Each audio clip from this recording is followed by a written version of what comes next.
Alright, so I'll make a little update video. I was told this was a 78 Impala. So, I don't know if I've ever seen one before, but anyway, it's a two-door 78 Impala, full frame car. And it has a 408 in it with an 88 millimeter. And it was brought to me because they didn't like the exhaust that was on it. It had a dump that came out the side here, and they wanted it to go under the car and out back and be quieter. So the turbo is mounted this orientation, so I had to make it go around and up and snake through the engine bay and then come down between the engine and then go under up by the drive shaft, sneak by it, and then turn, and then I'm going to run a Hooker Max flow on there, I think. The guy that did the work on it did a great job. His welds are beautiful. Did a really good job. I wish I could weld that good, but like I say, the guy just didn't like the exhaust placement. And to be honest, I really don't like the turbo placement. But the problem is that there's really nowhere else to put it because he's got the AC compressor right here, and it's really not a good place to run it. He did a stainless hot side off of the Hooker manifold there. Like I say, I mean, the welds look great. I mean, and the guy did a great job fabricating it, and he really did. Compared to what I'm doing here, so I'm just trying to get the exhaust under the car for him and get it back there and have a muffler underneath so he can drive it and be quiet and everything. One thing I got was this, my buddy showed me this. This is that saw thing you can get. It holds your porta band and make it a chop saw. And then you can adjust the angle. So for the pie cuts, I was doing like 7.5 degrees on each side. So set it up a little off there and tighten it down. So this thing was really a lifesaver. It does really well. And then you can also stand it back up, and it's got the plate that goes right here, so you can use it as a regular bandsaw too. So pretty versatile piece. I don't know how long Harbor Freight's had it out or anything, but I think it was like 120 bucks or something, but well worth the money for doing these pie cuts and everything. And these are Dynamax 4-inch tailpipes, and like I say, I just cut the bends and everything out of them that I need. And it just comes out cheaper that way versus one 90 degree 4-inch is 25 or 30 bucks, and you can get the whole tailpipe for 70 bucks or something like that. So that's the way I do it. It is kind of heavy. I think one tailpipe 16 pounds, but it's got some Willwood, 6-piston Willwood brakes on it. And it's a nice clean engine setup, 4L80. I believe it's a Terminator Max is what's running it. And this was the exhaust that was on it. And it's aluminum, and you can see where it's cracked pretty much everywhere. It's got a lot of cracks on it. It's got one right there, and it's been welded and patched on. Got a big one there. And it's just, like I say, the guy didn't like it. It was too loud for him. And like I say, I mean, the guy did a great job, building it. The pie cuts look great. The welds look good.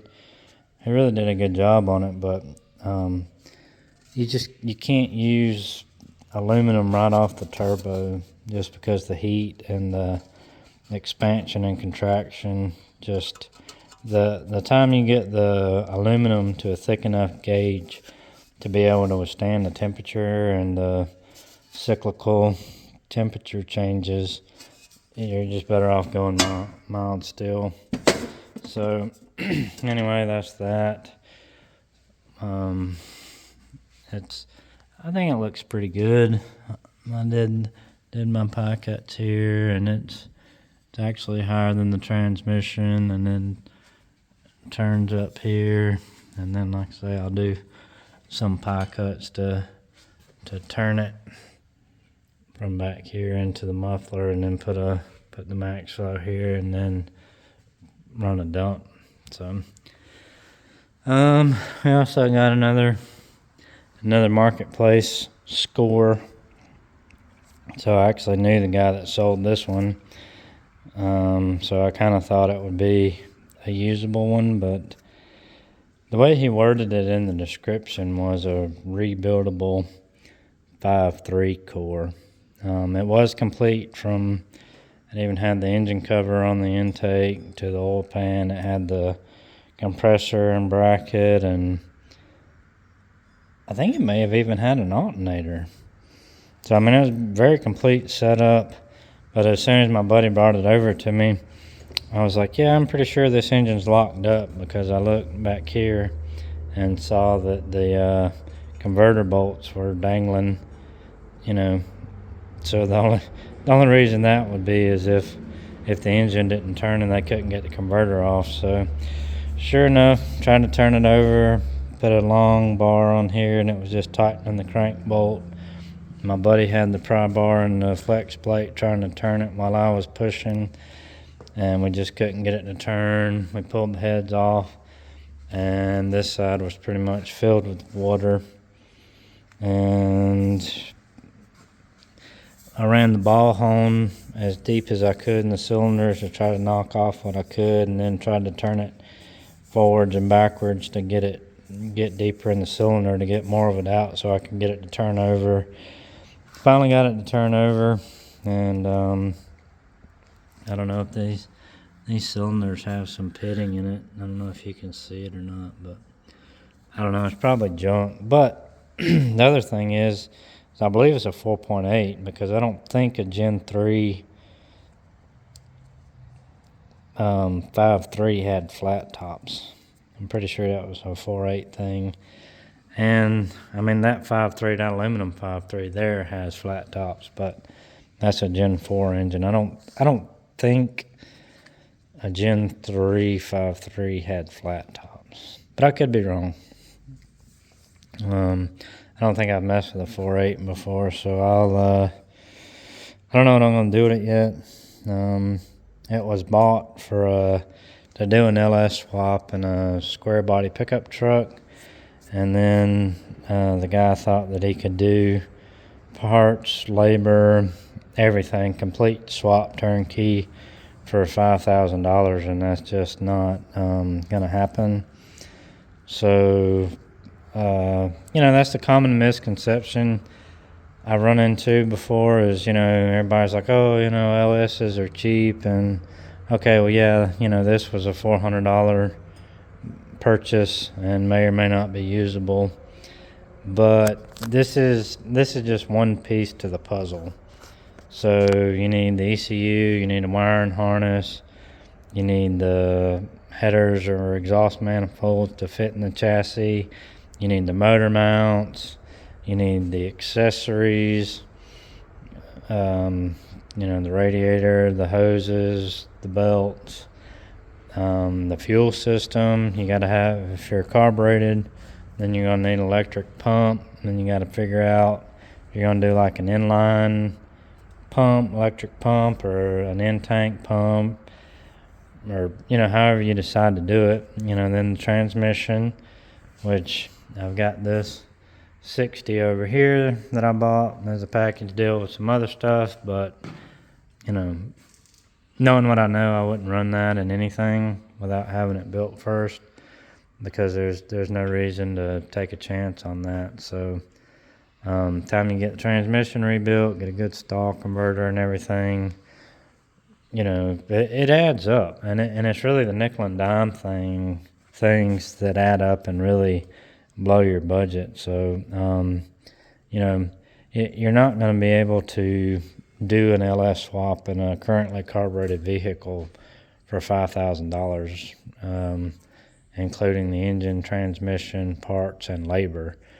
If I were doing this myself for me, then yes, I could easily surpass that budget. But if you're bringing it to me to build for you, you're paying me for my time, for my experience to do one of these things. I know what parts to buy. I know how to pin the harness for the ECU to make it wire up and work.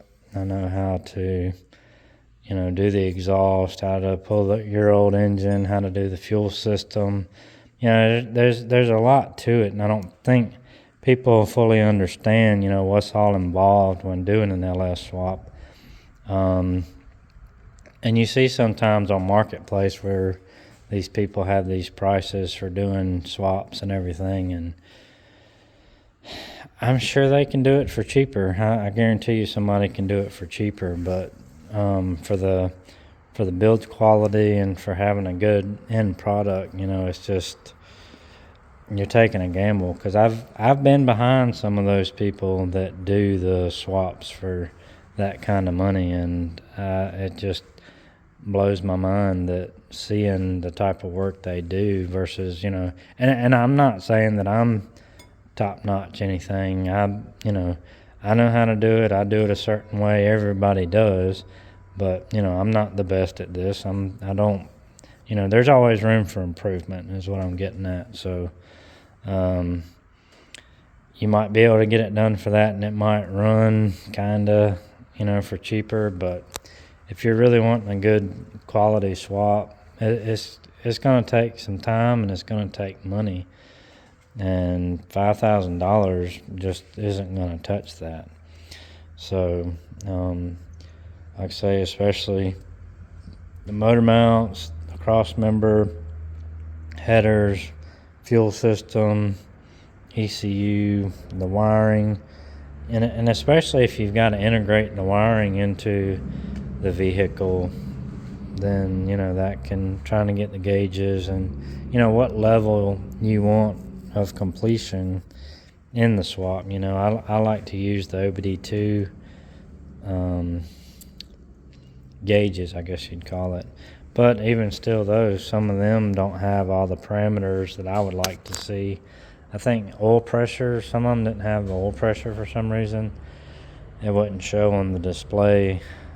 So there used to be one, I forget what it was called, but it was, this was back before they had all the ones available on Amazon for $50, and it had a lot of parameters you could see, and it was really nice. It didn't have a very large screen, and it looked pretty dated, but it had good data, and you could see it. It was visible and all. And it was a nice piece. I did it in a 85 LTD. I bought a 2000 Z28 Camaro as a donor vehicle, which is the best way to do it, because then I was able to take everything out of the Camaro, put it in the LTD, buy me some swap headers. I made the motor mounts, I made the cross member and all that stuff. And again, this was kind of back before all these people made all these cross members. You got like a Stifler's cross member, you've got multiple people that make swap mounts now and all that stuff. So these days, doing it is much easier to just buy the mounts and buy something already pre-made, because for the price of it and the time it would take to line everything up in the vehicle and make your own mounts and all that, it's just cheaper, faster, and easier to just buy a pre-made swap mount and cross member. And plus the cross members that you can get now, I mean, they're $80 or $100 for the transmission cross member, and it's just such a nice piece. The time it would take to build one and all, and you can order it and have it in a couple days. It's it really makes it easier. But anyway, so I got this engine that was going to be for that swap, but then he realized he couldn't do it for $5,000. So I'm probably gonna try to clean it up, fix it, and see if it's salvageable, and either save it for something else, or if I want to try to sell it or something. But anyway, there's that. And then, so that's the 4L60. There's the 706 heads for that 4.8, I guess it is. And then this is the aluminum 5.3 that was out of the Denali that pushed the crank out of it. And so now I need a crank for that to fix this engine, which I really want to do because I hate that this engine got hurt. So I want to get it fixed. And let's see, so in the red truck, we were having an issue where it was kind of busting up and everything, coming into boost and all. So I've learned a lot in the past few weeks with all this stuff, because I traded the turbo white truck for the orange truck, and the gentleman that got that, the day he got it, he went out and beating the brakes off the truck, and then was calling me saying it wasn't running like it was, that morning when he and I drove in it together before he did the swap, did the trade, and it was busting up coming into boost, and he had gotten the police called on him, and there was black marks everywhere. And so anyway, long story short, this truck was kind of busting up. So I was trying to figure out what it was. Nothing was showing up on the logs. I mean, it was really bothering me now because I couldn't figure out what was going on. And then in talking to my buddy, he sent me a picture of one of his plugs. And I know this is probably, common knowledge to everybody, but, he had gapped his plugs to like 18 or 20 thousandths. Well, I don't gap plugs. I haven't gap plugs in a Turbo LS since ever. I did in my nitrous days, we would gap them and all, but I've always run 15 and less pounds typically I run 10 or less pounds of boost in these things, and I've never gapped the plugs, never had an issue with TR6, which I was anyway, someone was jumping on like, you use TR6s in a boosted application? Well, yeah, I'm not the only one, and my tuner's actually proven 50, 70 more horsepower from a BR7EF to a TR6 in a boosted application, pump gas at about 15 pounds of boost and less. Now above that, then yes, you need to go to the BR7EF. But anyway, there's always going to be a debate and argument over that. But in these things now, after the dyno and all, I run a TR6. So I went and pulled the plugs on this, measured them. They're about 37 thousandths. So I tightened them up to about 20, and that issue went away. So it runs a lot better now, and I kind of think that's what was wrong with the white truck. Just the excessive gap, and probably, as the day progressed with him constantly beating on it relentlessly, it probably opened the gap up on those plugs, and that's why it started busting up. And then the larger the gap, the more voltage it takes to fire the plug. And it's not really spark blowout, because it's not like it's sparking and then the boost and the cylinder pressures extinguishing the spark. There's just enough cylinder pressure and everything that the spark can't jump the gap, so it's just not firing. So that's what I've learned, or think I've learned. It seems to work on this.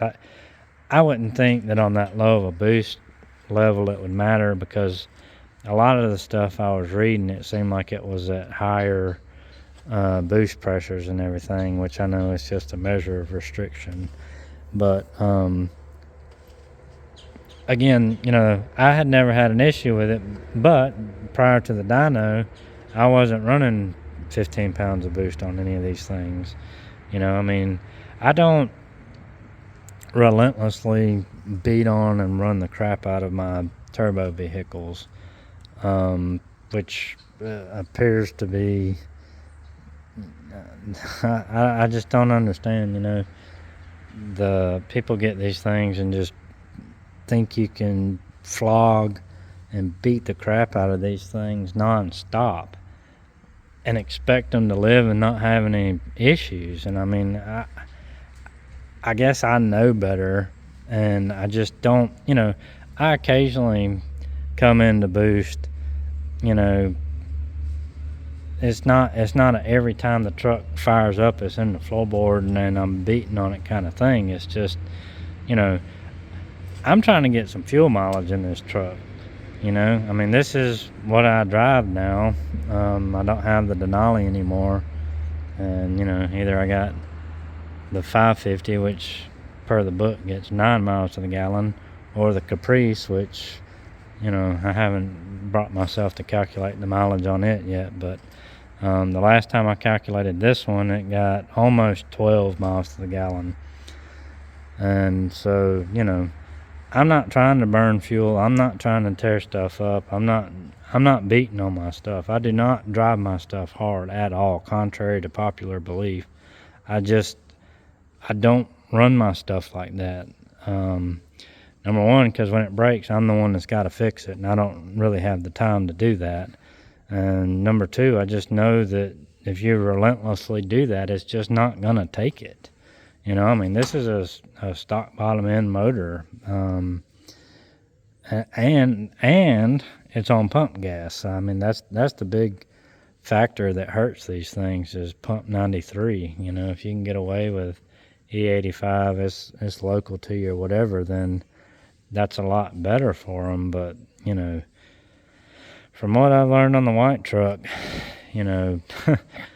boost and timing and everything, it can really tear stuff up. I ended up putting 2 pistons in that truck, 2 number 7 pistons in that thing, and once you have to do that 3 days in a row, pull the motor back down and put another piston in it, I mean, you don't have the desire to go out there and beat the brakes off of this thing and run it hard and all that stuff, so are they reliable and all that? Yeah, absolutely. I mean, this thing since the dyno and all has been running and doing fine and everything. So but then you look at the casualty rate of the other ones that have left here. The white truck, it broke 2 pistons after the dyno, maybe on the dyno, broke one. The little red truck, it blew up number 7 piston, a couple days after the dyno.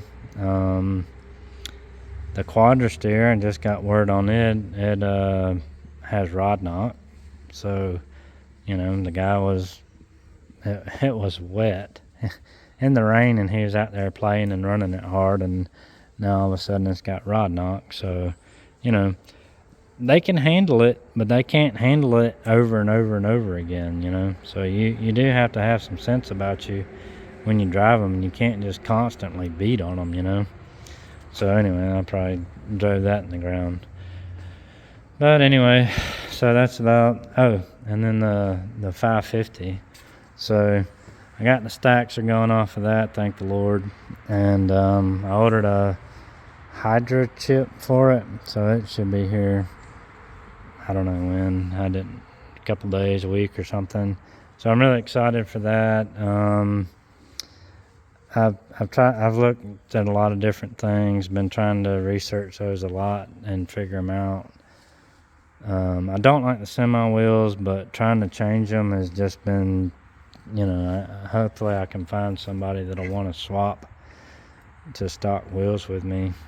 I found one guy, but he's in California. He was wanting to go to semi wheels, and I was like, have I got a deal for you? But anyway, he's in California, so that's not going to happen. Then the gear ratio thing, to re-gear one of these things is about over $2,000. And I don't know. Again, I'm just gonna do the exhaust, the hydro chip. It already has a cold air intake. I'm gonna do a turbo, injectors, and all that, the normal stuff, and try to get that thing. The guys at Irate Diesel or something, they claim I can get, I don't know, they claim 500 horsepower and 900 foot-pounds of torque or something, but being who I am, that's what I want. So at least I thought about coming swapping it and all that, but again, like we were talking about with this, if you're putting something where it didn't originally come from, then it's gonna cost a lot. So taking a 7.3 Power Stroke truck and putting something that it didn't come with back in, it's just fabrication, the time, the money, and everything. I would love to do it. I saw one where the guy put a 24 valve in a 550 with an Allison transmission, 6-speed Allison. And don't get me wrong, I was very intrigued by it and really wanted to do it. But again, the time and money it would take to swap it. I mean, those guys have got a. You think LS swaps are expensive? Try a Cummins swap. This is peanuts compared to a Cummins swap and something. They just that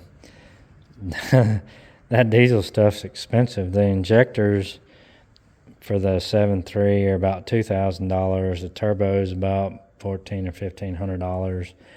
The fuel system is about $1,400, and then you got all these little nickel and dime things. There's a place called Riff Raff or something, and they make all these fittings that are machined and have higher flow and billet. I don't know what they're called, the cack pipe thing where it bolts to the block, to the head on the 7.3. Those things and all that stuff adds up quick. So I'm going to try not to spend a lot of money on it and try to see if I'm going to see how I like it with the hydro chip. And I'm about to die to do a turbo on it because I want to. So, and then, of course, I got to do the injectors. And, of course, it's going to snowball and get out of hand like everything else I do. So, anyway, there'll be some diesel content on this channel, which, soon I hope. But anyway, that's the update for now.